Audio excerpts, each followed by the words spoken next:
Welcome back, everybody. Today we're doing a deep dive into the Canadian real estate market. Oh, exciting. It is. We're going to be zeroing in on Okay. the Greater Vancouver and Fraser Valley regions. Awesome. We're working with a November 2024 real estate report, Right.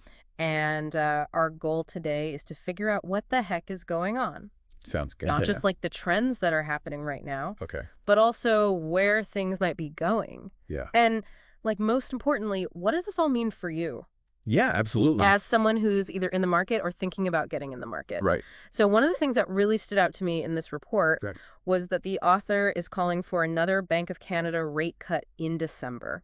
Oh, wow. And they're citing a whole bunch of reasons. Yeah. The economy seems to be stagnating. Right. Inflation's low. Okay. And we've had a bunch of kind of disappointing job numbers recently. Mm. So what do you think? Do you think they have a point? Well, I mean, it's definitely a bold statement, but I can see where they're coming from. Yeah. I mean, lower interest rates would make borrowing more attractive for Yeah.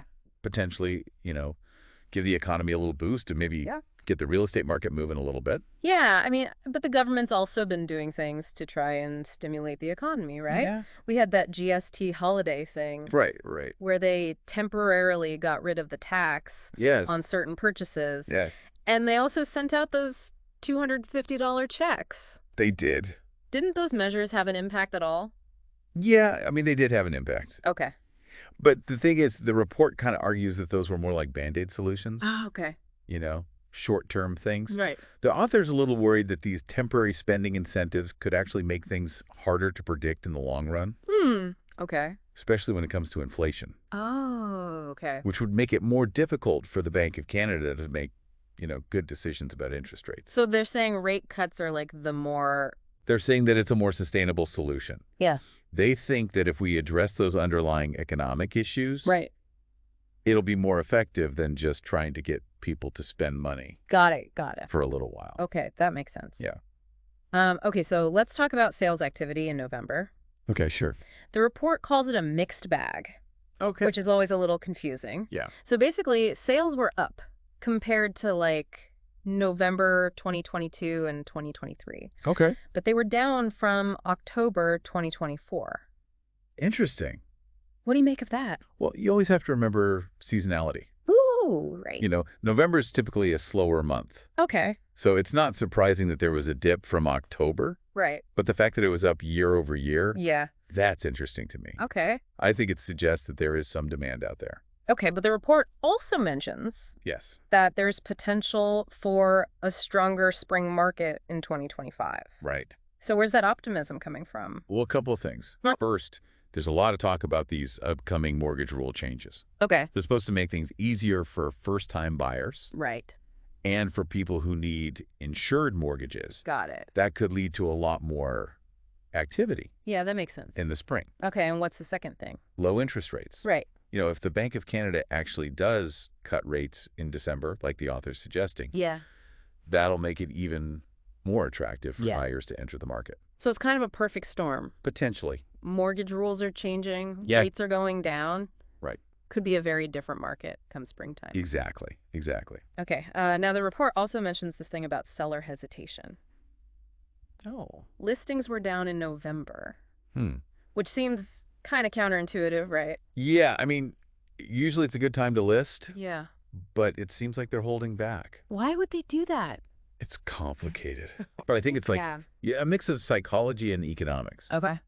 The report mentions that some sellers are still trying to price their homes above what buyers are actually willing to pay. So they're not quite in touch. Right.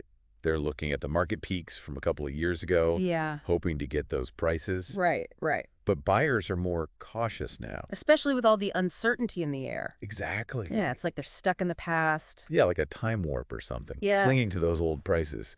And don't forget about the U.S. election.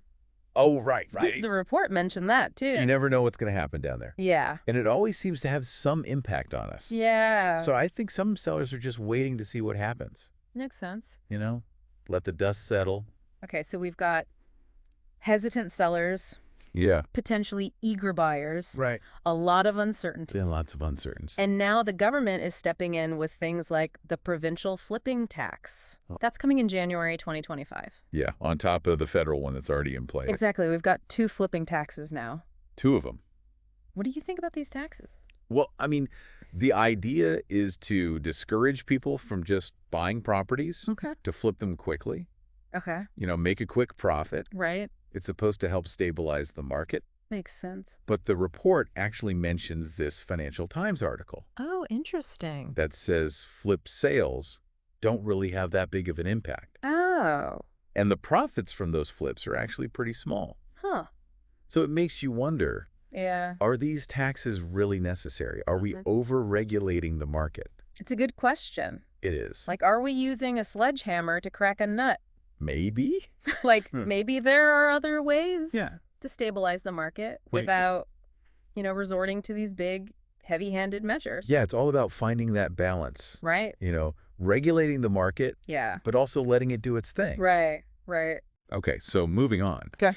The report also highlights this difference between detached homes Okay. and what they call the missing middle. Yes, the missing middle. Exactly. So they say detached homes have like an 8-month supply, 8 months. but townhomes Yeah. are approaching a seller's market. Wow. Only a 4-month supply. Okay. And then condos are somewhere in between Right. with 5 months. 5 months. Can you explain what months of supply actually means? Yeah, so basically months of supply Okay. tells you how long it would take to sell all the listings Okay. at the current pace of sales. Got it. So like for detached homes, it would take 8 months Okay. to sell everything that's currently listed, Okay. which means we're in a buyer's market for detached homes. Right. Because there's lots to choose from. Okay.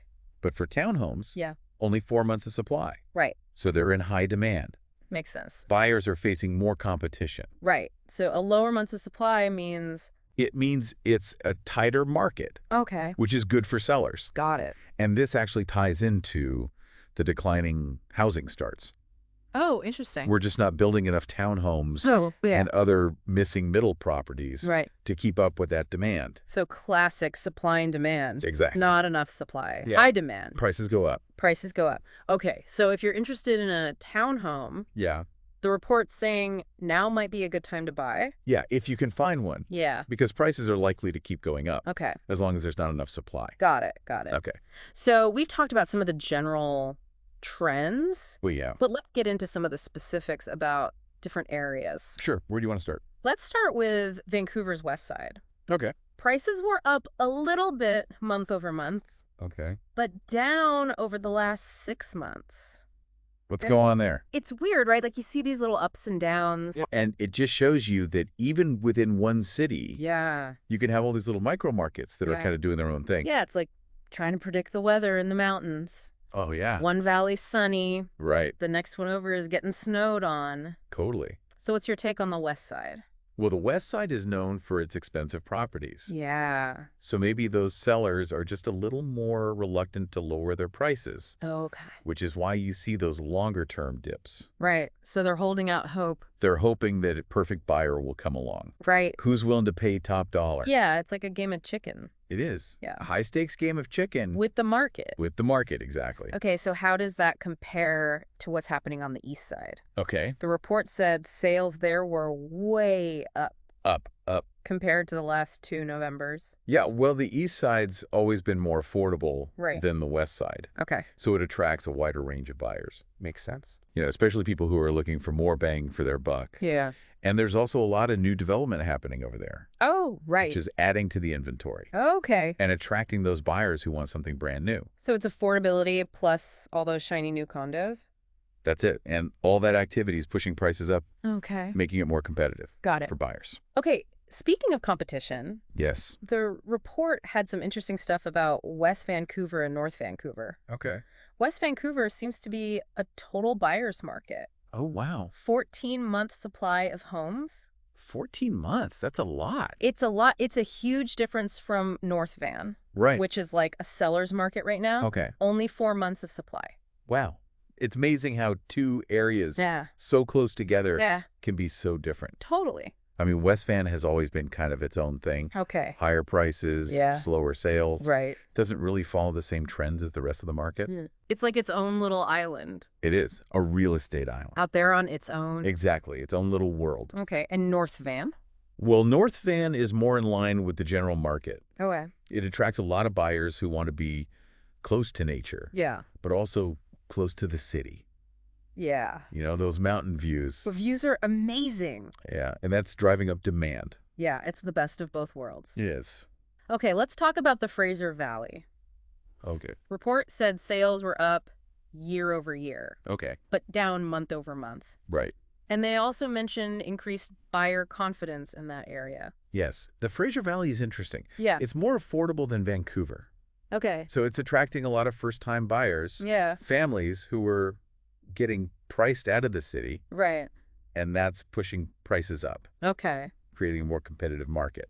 So it's like this wave moving outward from the city. Yeah, like a ripple effect. Pushing those prices up. Exactly. Exactly. Okay, so we've got hesitant sellers, We do. maybe some eager buyers out there. Right. Regional variations, lots Yeah. of moving pieces.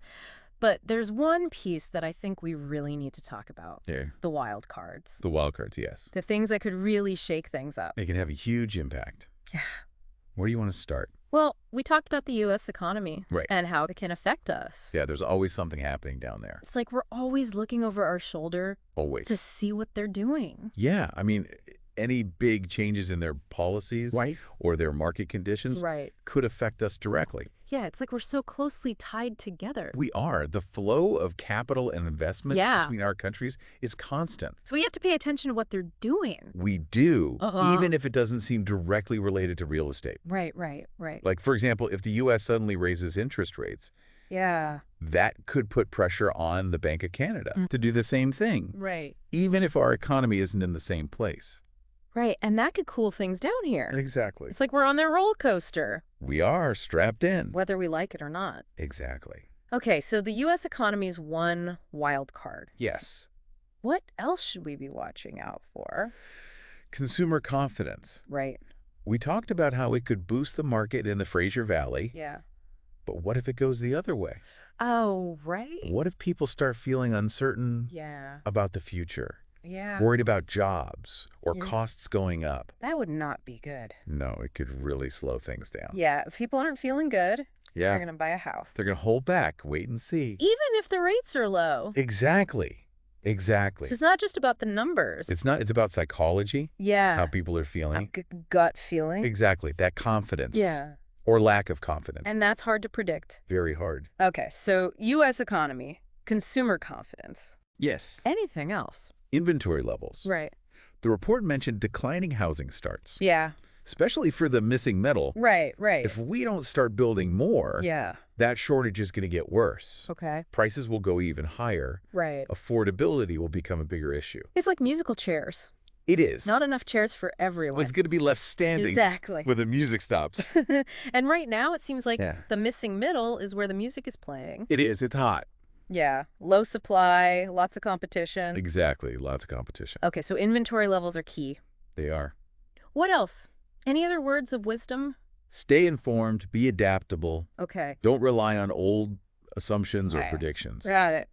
You got to keep up with the market. Yeah. Talk to experts. Yeah. Be ready to change your plans. Right. Knowledge is power, It is. especially in real estate. Yeah, we got to be chameleons. Experience, I love it. Change our colors. Blend in. With the market. Yes, adapt. Okay, so embrace the uncertainty. Embrace it. Stay curious. Be curious. Don't be afraid to ask questions. Ask all the questions. And remember, yeah, real estate's about more than just money. it is. It's about creating homes, Homes? building communities, Communities. shaping our cities and towns. Exactly. It's a big deal. Okay, so the report author is optimistic about 2025. They are. What do you think?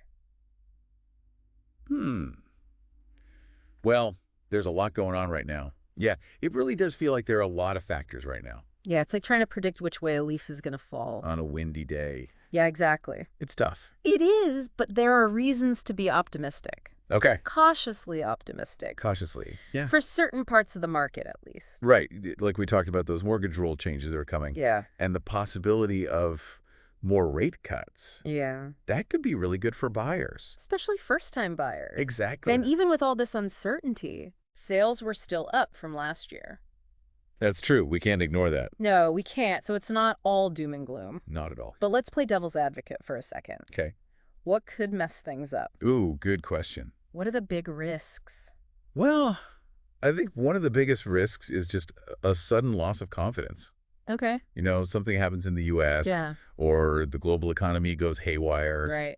Or maybe people here just start feeling less optimistic. Right. That could really put the brakes on the market. Okay. People might hold back on buying. Yeah. Just wait and see what happens. It's like when you're about to jump off a diving board Oh, yeah. and you suddenly get that feeling of like, Oh, maybe I shouldn't do this. yeah, that hesitation changes everything. Totally. And buying a house, Right? that's a big jump. It's a huge decision. You need to feel good about it. You need to feel confident Yeah. about the future. So it's not just about the numbers. No, it's not. It's about feelings. Yeah, that psychology. That gut feeling. Yeah. And that's hard to predict. Oh, it's impossible to predict. Yeah, so we're watching those psychological factors. We are. What else? Inventory levels. Right, we talked about that. We did. Those declining housing starts. If we don't see more construction, Yeah. that supply and demand problem is going to get worse. Yeah. Especially for the missing middle. Especially for the missing middle. Yeah. It could push even more people out of the market. It's like that game of musical chairs. It is. The music stops. And someone's left without a chair. Exactly. And right now, Yeah. it feels like the missing middle is the hottest game in town. Yeah. Low supply. Low supply. Lots of competition. Lots of competition. Okay, so inventory is a big one. Huge. Any other parting words of advice for our listeners? Stay informed. Be adaptable. So what advice? Don't get stuck in your ways. Yeah. Keep learning about the market. Okay. Talk to the experts. Yeah. And be ready to change your strategy. Like a chameleon. Exactly. Blend in Yeah. with the market. Okay, so embrace the uncertainty. Embrace it. Stay curious. Stay curious. Don't be afraid to ask questions. Ask all the questions. Awesome. Well, we've covered a lot today. We have. Interest rates, mortgage rules, Regional variations. wild cards, everything. The whole shebang. Yeah, but the big question is, Yeah. is 2025 going to be a good year for Canadian real estate? Right. The report author thinks so. They do. What do you think?